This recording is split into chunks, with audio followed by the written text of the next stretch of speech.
Flat Earth Clues, Part 10, Hiding God. This is part of a series of clues that can help you get your head around both the design of the flat Earth system we live in and who has been involved in the deception to hide it from you. As you can tell from the title, I'm taking a different approach. Eventually, I was going to have to address the question of what happens next, or what we do now with the information at hand.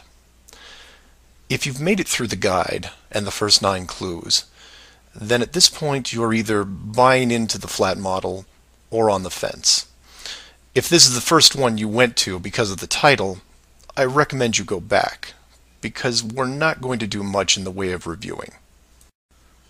But if you're still with me, then you would agree that 1, the world you've been taught has been kept from you, and 2, one way or another, you would like to prove this out. So how is this possible? The authority in question who created what you call the globe is guarding all the gates. They protect the sky, the outer edge, and most importantly, the education system that shows us at an early age what they want us to see.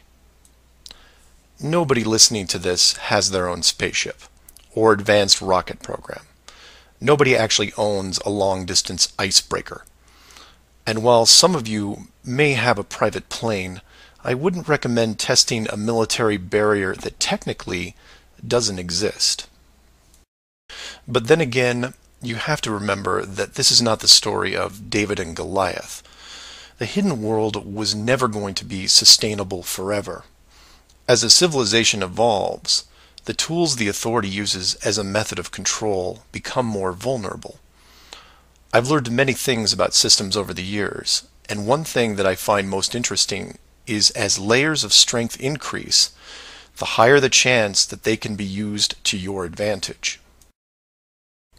But maybe I'm talking in riddles.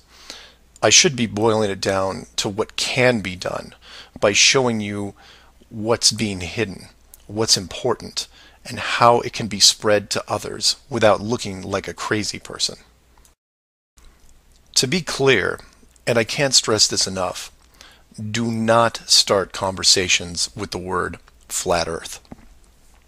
Think of it like Fight Club. The first rule of Flat Club is that you do not talk about Flat Club.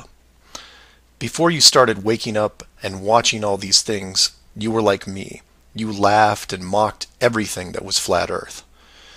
You may have learned faster than others, but the knee-jerk reaction by 99% of the people was created the day they sat down in a classroom and stared at the globe. Look at the videos, not just mine, but others who are putting forward some great arguments, and ask the questions that people can relate to. I'm going to introduce 3 very important questions that you can use, each with a statement that precedes it, and each statement is a motivation for a different group of people. If you don't fall into one of these 3 groups, then I guarantee you know people that do. The first statement is this: you are being hidden. What do I mean by that? Well, this goes back to Clue 7 and Clue 9, which talk about the flights in the Southern Hemisphere. If you are flying a plane over the Southern Hemisphere, your flight is not being tracked. How can this be used to find out the truth? It's simple, it's quick, and it costs no money.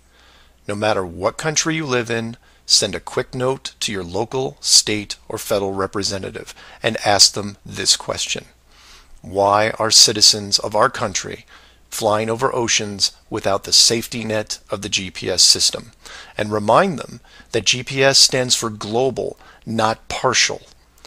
Without GPS, anything could happen to your plane and no one knows where you are. And while you're at it, remind them that the GPS system was built by the United States Department of Defense, who never does anything small.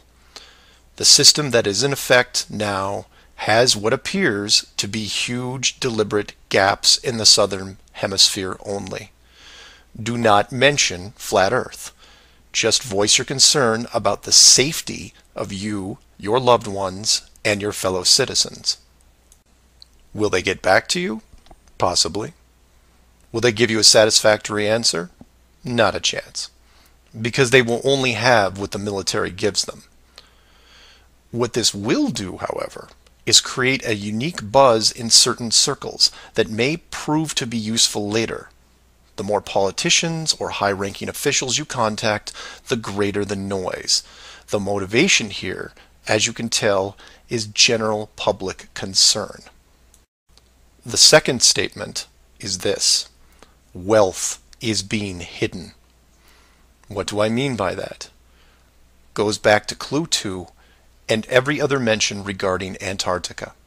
In 1954, it was announced on national television that the continent was just millions of miles of rich energy resources. And by 1959, it was sealed off like Area 51. How can this be used to find out the truth? By contacting anyone you know in either the petroleum, natural gas, or mineral industry. This means ExxonMobil, British Petroleum, Royal Dutch Shell, Chevron, ConocoPhillips, BHP Billiton, Rio Tinto, Glencore, Anglo American, and there are many others. Find anyone in these companies and make inquiries about their prospects in Antarctica. Send them the link to the Admiral Byrd interview and ask them why, if there are no environmental conflicts regarding oil, gas, or mining, why aren't they allowed to even petition the idea, even when the world's energy resources are dwindling more every day? Put the sound of money in their ear. They may not be able to break through the decades of red tape laid out in front of them, but it will create a buzz from a different side, the motivation of greed, and of pristine resources just begging to be harvested.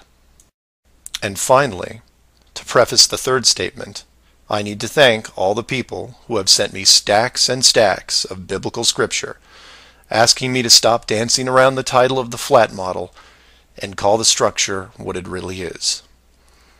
And you know, they have a point. I have put myself at a distance because I want to reach people who are outside of religious faith and even outside of general conspiracies. But for all those spiritual groups who have contacted me, I can now, however, say with conviction that this third statement is this: they are hiding God. Despite what labels I put on the flat model structure, the oldest names are from the oldest texts, one of those being called the firmament. If the firmament was indeed discovered in 1956 and it was deliberately hidden, then the ruling authority not only hid the structure, but evidence of the builders. And by builders, I mean creators, and by that, I mean what people define as God. Hiding God could be considered one of the worst ideas of all time. And if you are a person of great or small faith, you have a vested interest in any evidence that would solidify and vindicate your years of dedicated service. If a structure was found that had, for all intents and purposes, the handprint of God on it, then the ruling authority has no right to keep it from you. There are billions of people on this world who have personally dealt with the concept of God and would like to know for sure if these beliefs are well placed. Or, in short, you want to know the meaning of life. It's out there, and it's been hidden from you. Your motivation is clear. Go to your church leaders, your congregation, and tell them science probably found evidence of God in 1956 and decided to keep it a secret. If you know people of religious power, send this up the ladder. Get the word out and see what comes back. Between these three statements and questions, people will talk to people who will talk with others and eventually reach someone who knows.